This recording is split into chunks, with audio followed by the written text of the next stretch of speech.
ዘንድሮ 810 ሄክታር ነው። ከ810 ሄክታር ላይ ወደ 90 ሄክታር የሚሆነው ለስራ አጥ ወጣቶች እዛ እርሻ ላይ እየሰሩ እንዲጠቀሙ 90 ሄክታር አካባቢ ሰጥተናል። እሱ ሲጨመር 900 ሄክታር ይሆናል ማለት ነው። ይሄንን ምርጥ ዘር ደግሞ ከሰበሰብን በኋላ ቀጥታ ወደ ኢትዮጵያ ምርጥ ዘር ይሄድና ከዛ ደግሞ ተመልሶ ኢትዮጵያ ምርጥ ዘር ለዘር እጥረት ያለበት አካባቢ ለገበሬ ያከፋፍላል።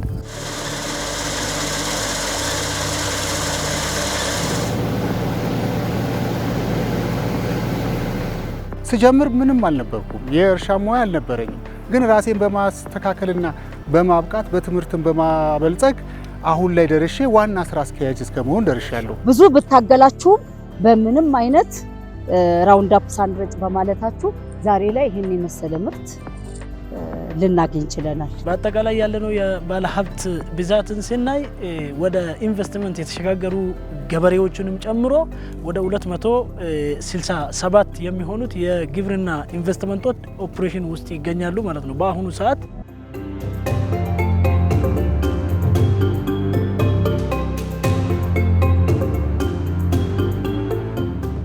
እንደሚታወቀው በሀገራችን በተለያዩ ስፍራዎች ሰፋፊ የእርሻ ልማቶች ይከናወናሉ። በኦሮሚያ ክልል ምስራቅ ባሌ ዞን የሚገኙ ስፍራዎች ደግሞ ሰፋፊ የእርሻ ልማቶች ከሚከናወኑባቸው አካባቢዎች መካከል ይጠቀሳሉ። በዛሬው የወደ ገጠር ፕሮግራማችንም በዚሁ በምስራቅ ባሌ ዞን እየተከናወኑ የሚገኙት የእርሻ ኢንቨስትመንት ስራዎችን እንቃኛለን። አብራችሁ እንድትቆዩ በአክብሮት እንጋብዛለን።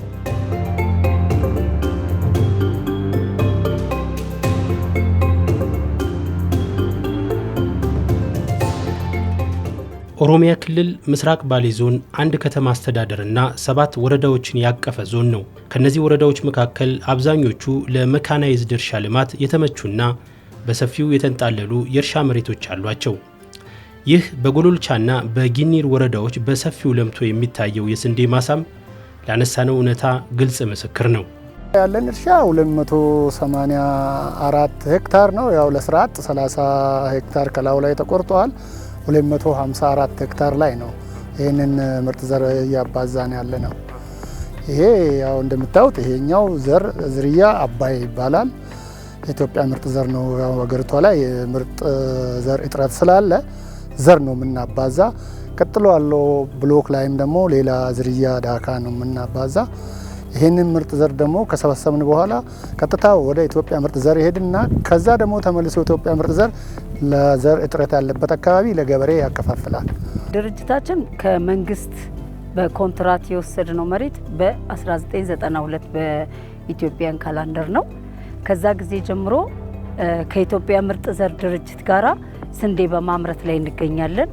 ይሄ የምታዩት ለዚህም አካባቢ ሆነ በመላው ሀገሪቱ ለገበሬ የሚዳረሰው ዘር እኛ የምናባዛው ዘር ነው። በዘንድሮ 810 ሄክታር ነው።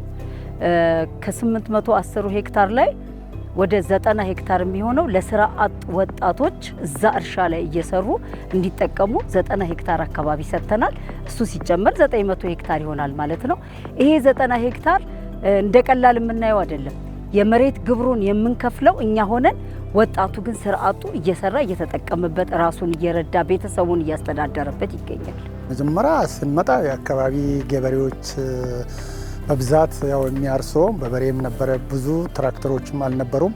ኢንቨስተሮች ወደዚህ ከመጡ በኋላ አካባቢውን ትራክተሮች ይዞ በመምጣታቸው ማሽነሪ ኮምባይነር ይዘን መጣን። ኮምባይነር ይዘን እንደመጣን ገበሬውንም አስተማርን።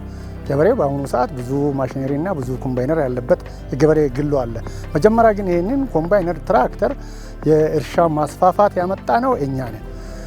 በዚህን ሰዓት ገበሬ ደግሞ ራሱ አሁን ተያዘ እርሻን በማረስ የለመደው ከኛ ስር ነው። ይህን አስለምደናል፣ አስተምረናል። 46 ከዚህ አካባቢ ብቻ የተቀጠሩ ቋሚ ሰራተኞች አሉ።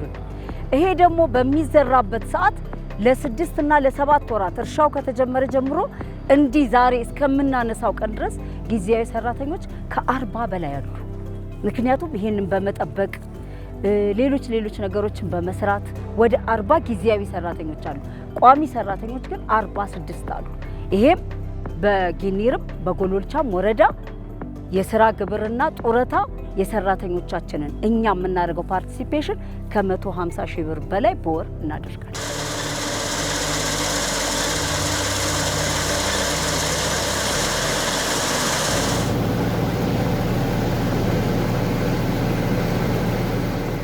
ይሄ የእርሻ ልማት በመፈጠሩ እኔ ከምንም ተነስቼ በአሁን ሰዓት የድርጅቱ ዋና ስራ አስኪያጅ እስከመሆን ደርሻለሁ።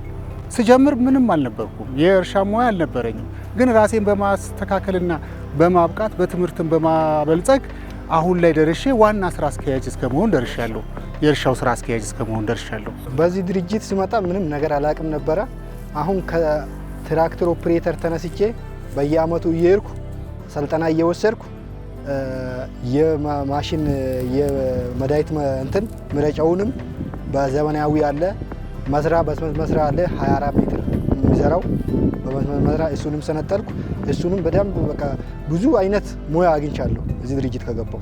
በኢኮኖሚ እዚህ የሚሰራውን ሰርቼ ደሞዝ ጥሩ ደሞዝ ስለሚከፍሉኝ ሌላ ቦታ ኮንትራት እየወሰድኩ ኮንትራቱን መሬት እነሱ ደግሞ ተመልሰው መሬቱን በራሳቸው ትራክተር በራሳቸው ወጪ እያረሱልኝ ነው። በጥሩ ሁኔታ አሁን ልጆች አለ እሱን እያስተማርኩ ነው። ካሉት ከፍተኛ ደሞዝ ተከፋዮች አንዱ እኔ ነኝ። በሁለተኛ ደረጃ ደግሞ ድርጅቱ የተለያየ ድጎማዎች ያደርጉልናል። ከድጎማዎችም አንጻር በራሳችን በግላችን ያለውን እርሻ እንድናርስ፣ እንድንከሰክስ፣ እንድንዘራ ይፈቅዳል። በራሱ ናፍጣና በራሱ መኪኖች ይህንን ያደርግልናል። የአጨዳ ወጪ ብቻ እንጂ ከውጭ የምናደርገው ሌላውን በሙሉ ድርጅቱ ነው የሚሸፍንልን። ይህ ማለት የራሳችን በግላችን ባለው ማሳ ውስጥ ይህንን ያደርግልናል። ይህ ማለት ደግሞ በኢኮኖሚም በራሴ በቤተሰብም በምንም ጥሩ ህይወት እንድኖር ረድቶኛል ይህ ድርጅት በመኖሩ።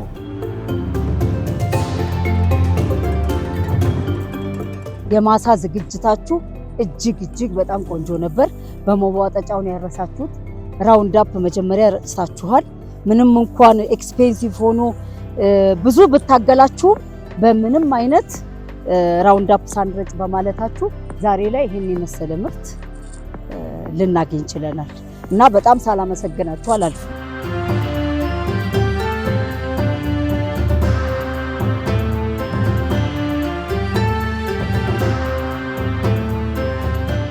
ምስራቅ ባሌ ዞን የግብርና ኢንቨስትመንት በሰፊ በባለ ሀብቶች እየተሰራ ይገኛል። በአጠቃላይ ስናየው እንደ ዞን ያለነው የባለ ሀብቶች ብዛት በየጊዜው እየጨመረ ይገኛል። የኢንቨስትመንት ፍሰቱ እየጨመረ እየመጣ ይገኛል ማለት ነው።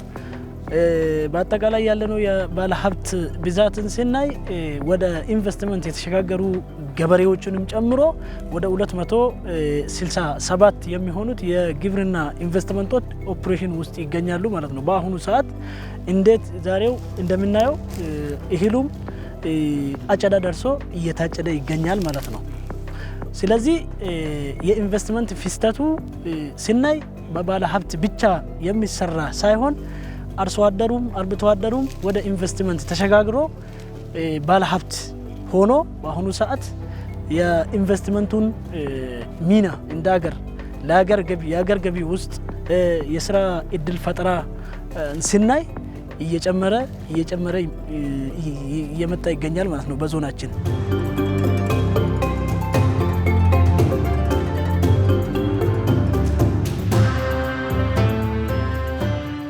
የግብርና ስራ ውጤቱ አስደሳች ከመሆኑ ባሻገር ለበርካታ ዜጎች የስራ ዕድል የሚፈጥር በምግብ አቅርቦት ራስን ለመቻል ለሚደረገው ጥረትም ትልቁን ድርሻ የሚያበረክት ተግባር ቢሆንም ጠንከር ያለ ልፋትና ብርታትን የሚጠይቅ የስራ ዘርፍ ነው።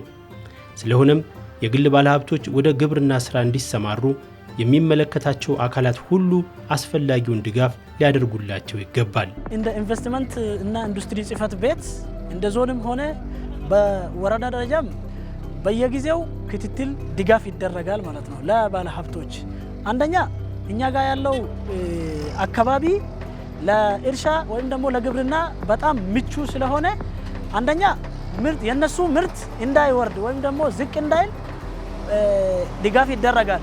በጊዜ ለማረስ በጊዜ ለመሰብሰብ ሁሉንም ድጋፍ አስፈላጊውን የሞያ ድጋፍ ከግብርና ጋር ሆነን የሞያ ድጋፍ ይደረጋል። የራሳቸው ባለሙያ አላቸው፣ ግን የመንግስትም እንደ መንግስት ክትትሉ ድጋፉ እየተደረገ ይገኛል ማለት ነው።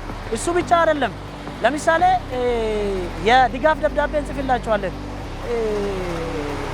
ለምሳሌ ማዳበሪያ ላይ ዘር ላይ ሲቸገሩ አስፈላጊውን ትብብር እኛም እናደርጋለን ማለት ነው። ዞኑ ጀምሮ በጣም ጥሩ እርዳታ ነው የሚያደርጉልን። ለእነሱ ያቀረብነውን በቅጽበት ነው እንፈጽሙልን፣ አያቆዩንም፣ ይረዱናል፣ ያበረታቱናል፣ ለስራ ያበረታቱናል። መጥቶ ያሉ እርሻ በምንጀምርበት በወቅቱ እርሻ እንድንጀምር እርሻችንን ይከታተላሉ።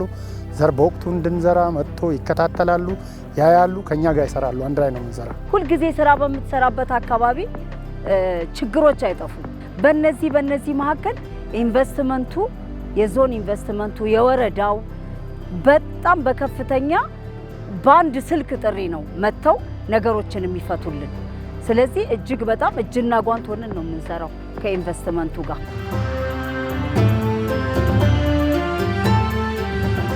በግብርና ኢንቨስትመንት ልማት ላይ የሚሰማሩ ባለሀብቶች ለስራ በተሰማሩባቸው አካባቢዎች ለሚገኙ ነዋሪዎች ተጨማሪ የስራ ዕድል መፍጠራቸው እንዳለ ሆኖ ቀደም ሲል በሰውና በእንስሳት ጉልበት ላይ ብቻ ተመስርቶ የዓመት ጉርሱን ለማልማት ሲታገል የነበረን አርሶ አደር ዘመናዊ የግብርና መሳሪያዎችን እንዲያውቅና እንዲጠቀም ማድረግ መቻላቸው ለግብርናው ዘርፍ ምርትና ምርታማነት መሻሻል ራሱን የቻለ በጎ አስተዋጽኦ ያበረክታል።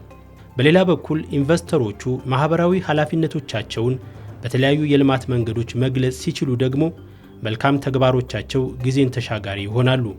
በጊኒር ወረዳ ቀበናዋ ቀበሌ ጅዳ ቀበናዋ አንደኛና ሁለተኛ ደረጃ ትምህርት ቤት ቅጥር ግቢ ውስጥ የሚገኘው ይህ የህፃናት መማሪያ ክፍልም የተገነባው በዚህ ወረዳ ውስጥ በግብርና ኢንቨስትመንት ላይ በተሰማራ ባለሀብት ነው። ከኋላችን የሚታየው ትምህርት ቤት የመዋዕለ ህፃናት ትምህርት ቤት ነው። ይህን ትምህርት ቤት ደግሞ የሰራው በዚህ በወረዳችን በጊኒር ወረዳ በጅዳ ቀበና ቀበሌ የሚገኘው በኢንቨስትመንት በእርሻ ላይ ተሰማርተው የሰሩት ባለሀብት ናቸው። እሳቸውም አቶ ዮናታን አሉላ ይባላሉ። በ2013 የሰሩት የዚህ ጥቅም ደግሞ ያው በአካባቢ በሚገኙት ህፃናቶች ለትምህርት ቅድመ ትምህርት ላልደረሱት መዋዕለ ህፃናት ማለት ነው ከ4 ዓመት ጀምሮ እስከ 6 ዓመት ያሉ ልጆች ወደ አንደኛ ደረጃ ትምህርት ቤት ከመግባታቸው በፊት እዚህ የሚማሩበትና በዚህ ሰዓት አሁን ልጆች እየተማሩበት ያለ ትምህርት ቤት ነው ማለት ነው። ኢንቨስተሩ አሉላ ዳሚሴ ይባላል። ሞቷል፣ የለም። ልጁን ጠራን፣ ከሸማግሌዎች ጋር ሆነን ልጁን ጠራን። የዚህ ትምህርት ቤት ስራልን ብለን ጠየቅን። እሱ ነው ይሰራል። አሉላ ዮናታ አሉላ ይባላል። እሱ ነው ይሰራል። ይሄ የጭቃ ቤት ውስጥ ነው የምናስተምረው። እሱ ውስጥ ነው የምናስተምረው። ይሄ ቤት ከተሰራልን በኋላ ልጆችን ወደዚህ ያመጣናቸው ብዙ ለውጦች አሉ። አሁን ለምሳሌ ድሮ በመማሩበት ሰዓት ማለት ነው ልጆቹ ጭቃ ውስጥ ስለሚውሉት በጭቃ ጠፍቶ ይገባሉ። አሁን ግን ሴፍታቸውን እንደጠበቁት እንደዛው ወደ ቤታቸው ይመለሳሉ ማለት ነው። አሁን ንጽህናቸውን ጠብቆ እዚህ ውስጥ እየተማሩ በነፃ እየተማሩ ነበር። ያንን ክላስ ውስጥ ስናስተምር ግን እንደዚህ ግድግዳ ራሱ ስላሌለው ይሄንን ራሱ ማድረግ አንችልም ነበር። ስለዚህ አሁን ይሄው እንደዚህ ያማረ ቤት ውስጥ እያስተማሩ ነው።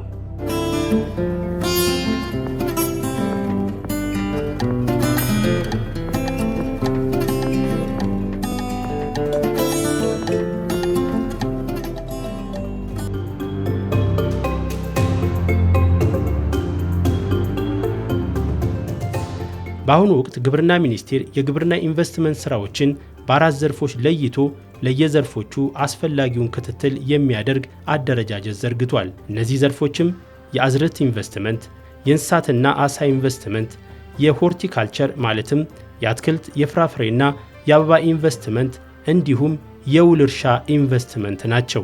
የመጀመሪያው የአዝርዕት ወይም ክሮፕ ኢንቨስትመንት የምንለው ነው። እንደ ሀገር 8900 በላይ በዚህ ንዑስ ኢንቨስትመንት የተሰማሩ ባለሀብቶች አሉ። ወደ 2.3 ሚሊዮን ሄክታር መሬት በላይ በእነኚህ ባለሀብቶች ተይዞ ይገኛል ማለት ነው።